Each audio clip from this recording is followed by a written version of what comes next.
Welcome to Set the Tone, the BTL Bodcast. This program explores fact and fiction in health and fitness so that you and your patients can achieve your healthiest look. The Bodcast is made possible with support from BTL, makers of Emscuplt Neo. Aesthetic practices today increasingly take a holistic approach to patient care, focusing on helping patients feel better as well as look better. New York City's Dr. Paul Jarrod Frank, founder of P. Frank MD and Skin Salon, says health runs more than skin deep. In this episode, he talks to holistic nutritionist and wellness expert Sarah Wragge. She is co-host of a popular podcast, The Way. Stay tuned after their conversation for marketing tips to help your practice succeed with body contouring technologies. We're now both pod and bodcasters. So I know plenty about you, but I think the audience needs to hear. Now, just to give everyone a background, Sarah and I have worked together quite a bit professionally, and I think it so exemplifies the union between beauty and wellness. It's not just about the inside, it's about the outside and how they can work together. And I really think this is the modern way of thinking, how the beauty and wellness industry are no longer on like opposite sides of the cafeteria. So I want to first hear how you got into this and how you got interested in nutrition and wellness. Sure. So I actually turned a health crisis into a career. And what drove me to do this was spending the majority of my life not really feeling well. I struggled with huge digestion issues, acid reflux, chronic inflammation. I was diagnosed with rheumatoid arthritis when I was 18 years old. I was given a script for methotrexate, and I was barely in college. Wow. And I'm sitting in these doctors' offices, and I struggled so badly, Paul, with this reflux. I mean, it would keep me up at night. And, I was an active athlete. I played club field hockey in college. I've always swam and played basketball. I was in the high school plays. I mean, I was just a very active participant in all of my life. And this health crisis just kept me back. And it was so hard to explain to people because I looked fine. I just didn't feel good. Methotrexate we use a lot in dermatology, by the way, whether you know that or not. And you also were getting treatment for things that potentially have side effects too, right? Absolutely. I remember sitting in the office and them telling me you can't drink alcohol, your skin could have a gray tone or gray effect to it. Is that right with the methotrexate? You cannot drink on it, which is a problem in itself. But, yeah, I mean, especially when I was, in college. No, absolutely. We see this all the time. The treatments can be as bad as the problem. So go on. Yeah. So I remember sitting in these doctors' offices and thinking to myself, something's wrong here. Nobody's talked about the root of any of this. It was I just kept getting these Band-Aids of prescriptions and medications and let's try Nexium. No, let's try Prevacid. No one ever said to me, are you eating dairy? Are you eating wheat? Are you drinking caffeine? And so it really wasn't until I was about 25 years old and I went to a doctor for another prescription and they looked at my chart and it happened to be a doctor that was subbing in for my normal doctor. And they said, no way, I'm not giving you a prescription. You're 25 years old. She goes, I want you to go to my acupuncturist. And I literally marched out of her office. I walked down to Spring Street and I went to see Mia Hadkiss. I'll never forget it. I walked into her office and she changed my life. She looked at my, my vitals, the whites of my eyes and my tongue and, inside my ears and my nails. And she told me that I was overgrown with candida. And I didn't even know what that word was. And I said, I have what? And she's like, you have an overproduction of yeast in your body and it's causing all of these side effects. Right.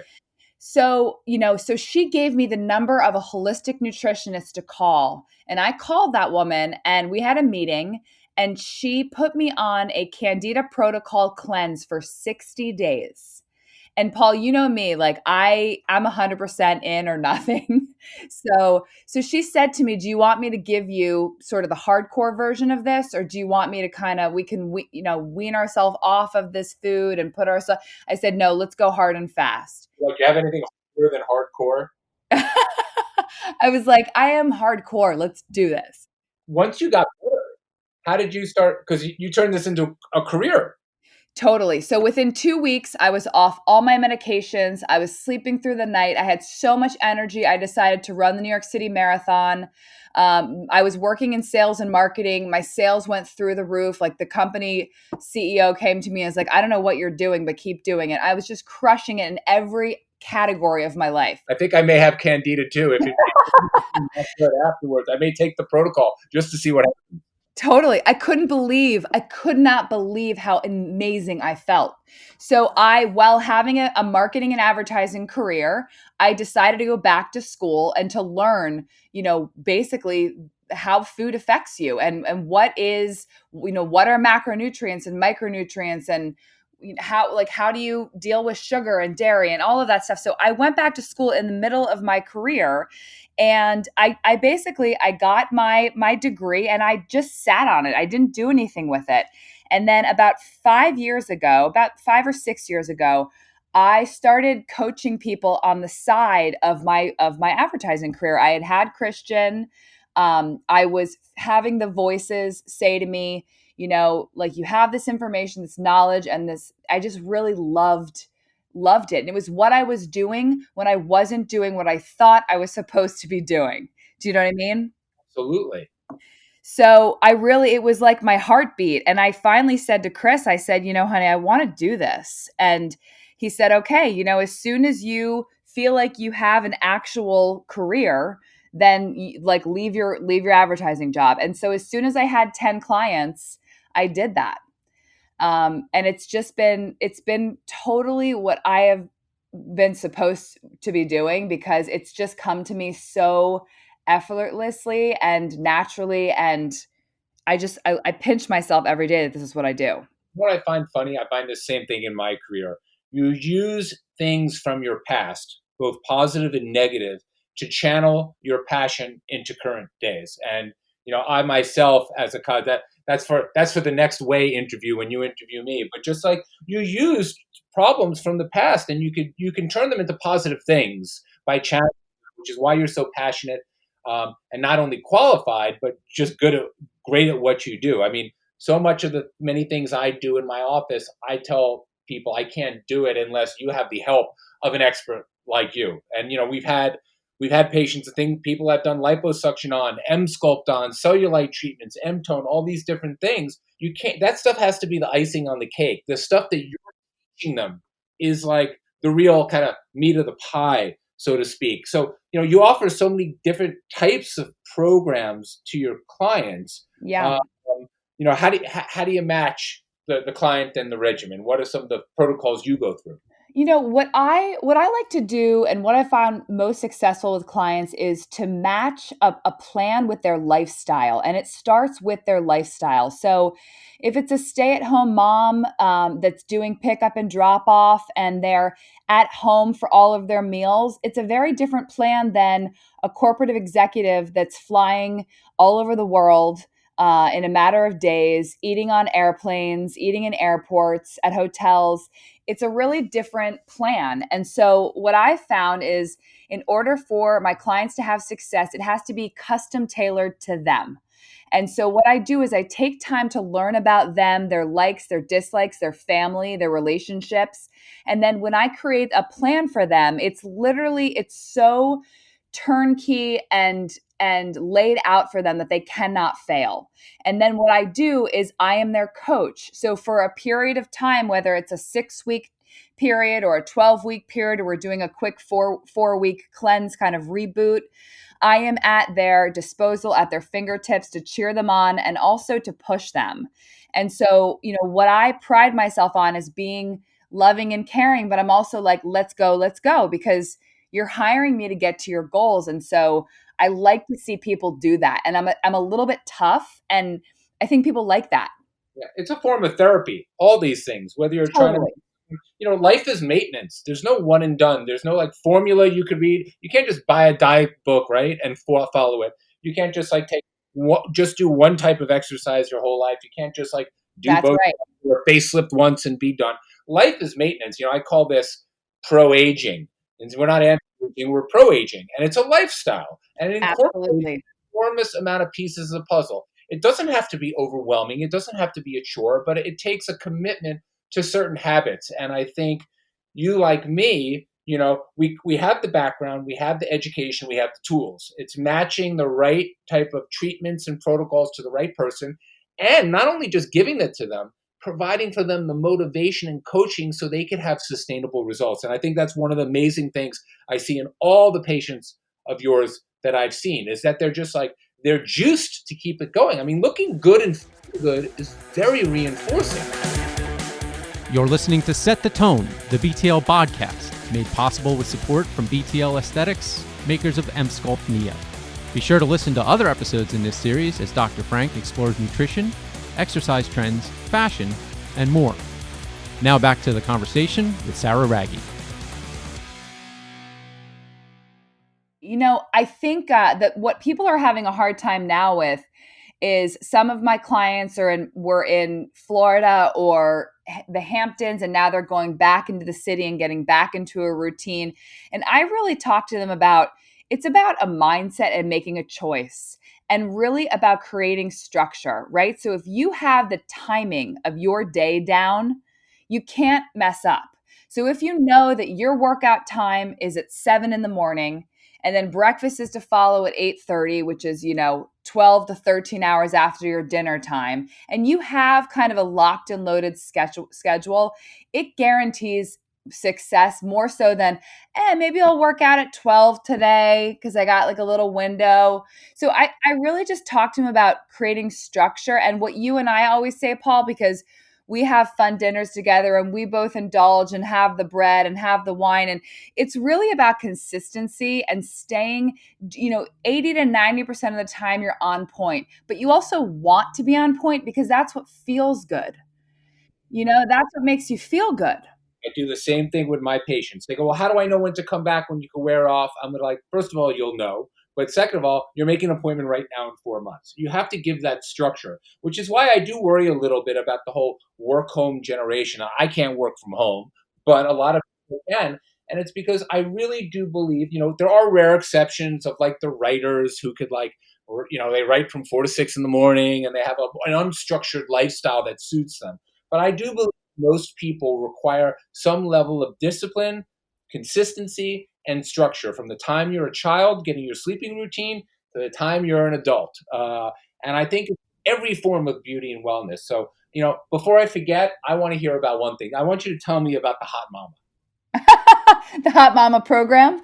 So, I'm actually in the middle of revamping my website and creating a couple of new programs. The Hot Mama is a program I created for women that are either trying to get pregnant, are pregnant, or are trying to lose that baby weight.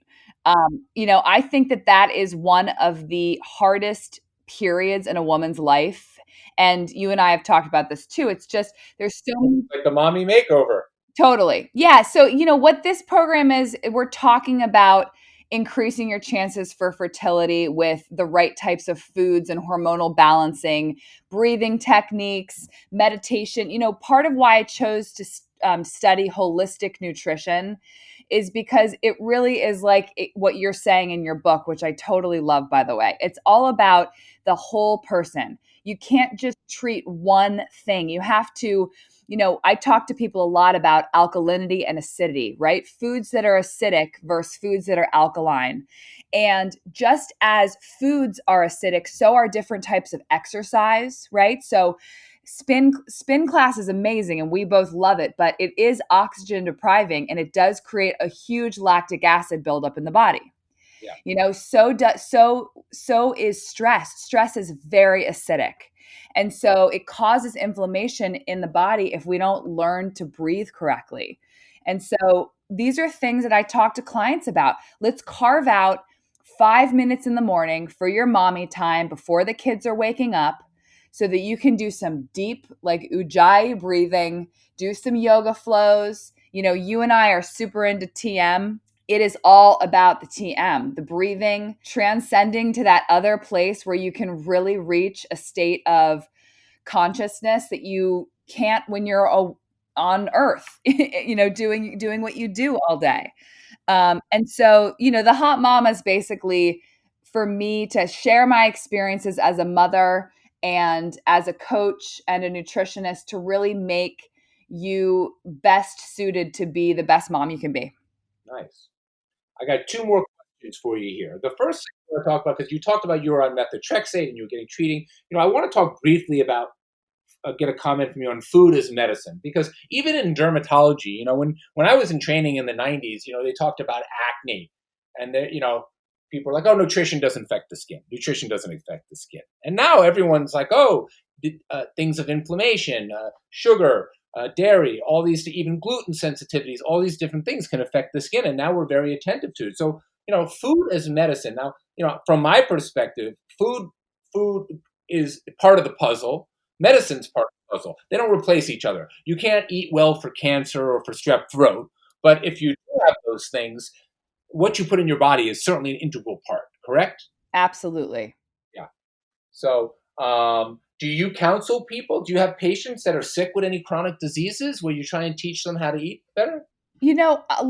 I will say that a lot of more than not, do I get clients that struggle with some sort of gut issue, whether it's leaky gut or irritable bowel, or, I would say every other client that comes to me is constipated. The whole world is constipated. It's just the most chronic thing I see. It's not normal to go to the bathroom 2 times a week. And so many people think that that's normal. And then they wonder why they're in a bad mood all the time. Yeah, I'm like, so I do see some really terrible things. I had a 13-year-old boy. I worked with he and his mother. He had Crohn's disease.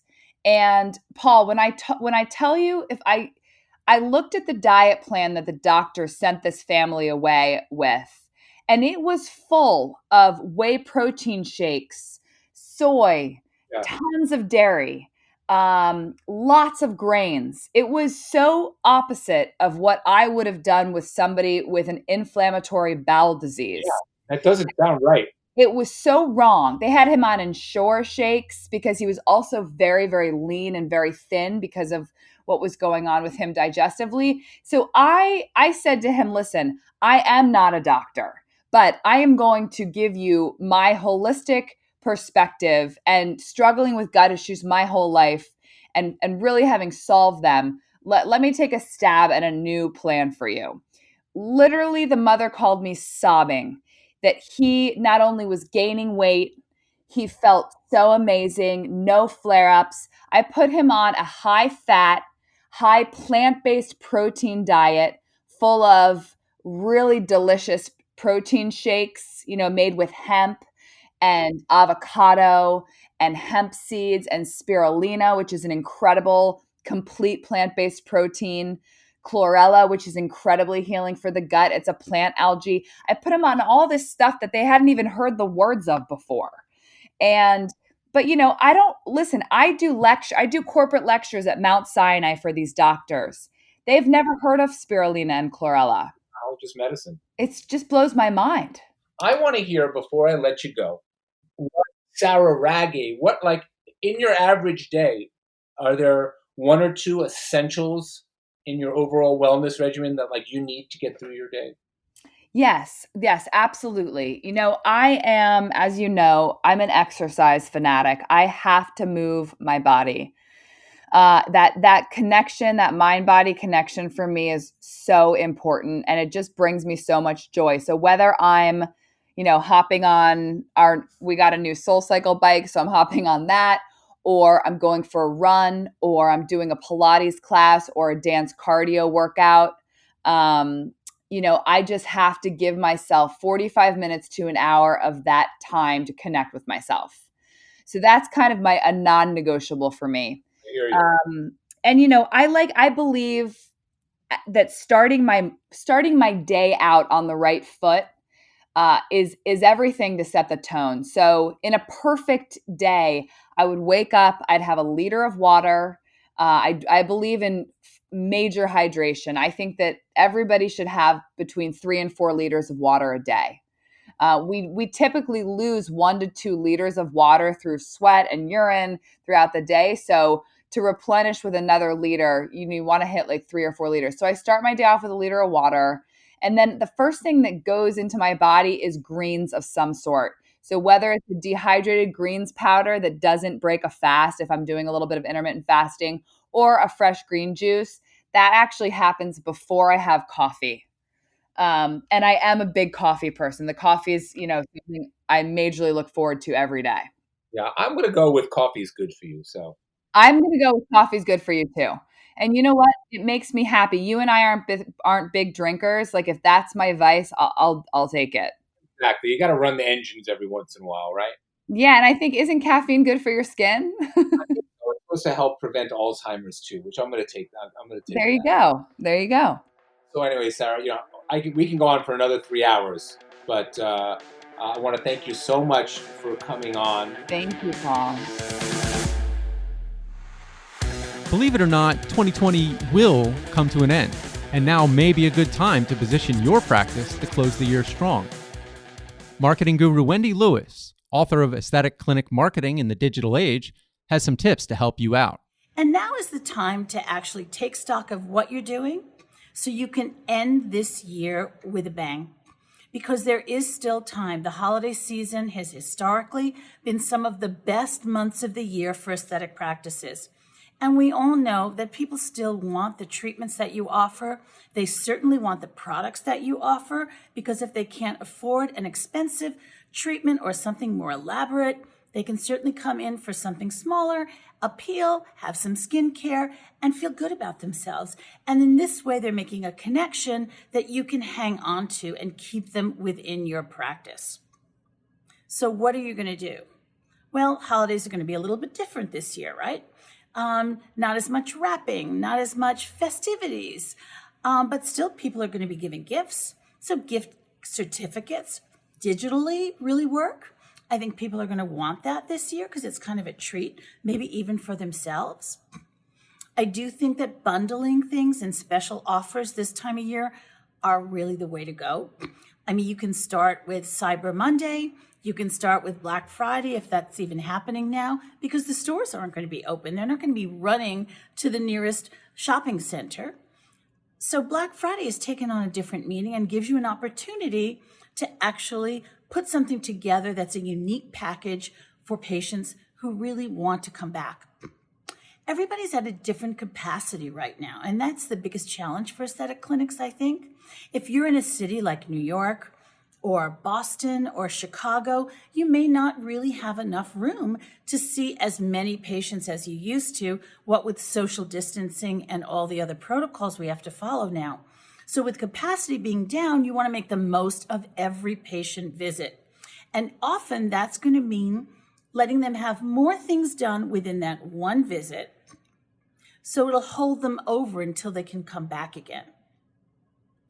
And that involves introducing things that they may like, giving them a sample of it, showing them some pictures that are going to wow them, and let them try it. See if they like it while they're actually in the chair. Virtual consults are not going away. If you're not doing them readily, you should definitely jump on that bandwagon, because this is going to be here to stay. And frankly, it's extremely practical for every type of practice today, not just aesthetic practices. There are many ways to do it. Most doctors that I know are using platforms like Doximity that's HIPAA compliant and really makes it very easy. And I find that patients are actually quite happy to do that because their time is valuable too. And they don't want to spend that much time coming to the office and waiting for an appointment because there may be a longer lead time. There you have it. With a solid plan and high demand procedures, your practice can continue to thrive. We hope that Set the Tone, the BTL Bodcast, will help. Keep an ear out for more episodes of the series, made possible with support from BTL via modernaesthetics.com or wherever you get podcasts. Thanks for listening.